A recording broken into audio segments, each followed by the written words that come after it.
You're gonna ask everybody else to do it. But do you believe that what you have to offer is so powerful that people will listen and you potentially will lose your seat for saying and doing the right thing? And if you can't do that, then you have a problem.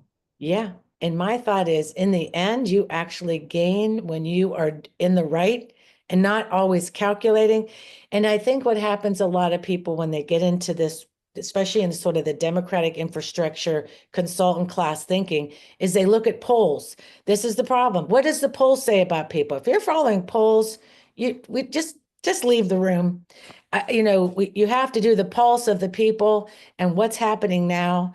And people can smell authenticity as well, right?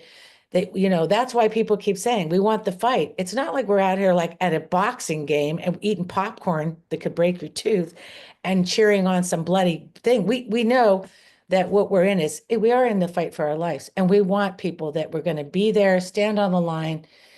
So much is at risk here. 200, are we celebrating our 250 years of our government? That this guy wants to put tanks on the street. Exactly. And my question is, Yeah. why aren't digitals everywhere?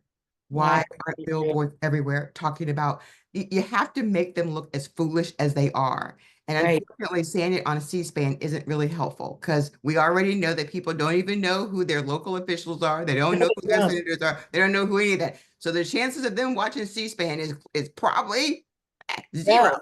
no, So no. go where people are and start to message and talk to them about what is happening.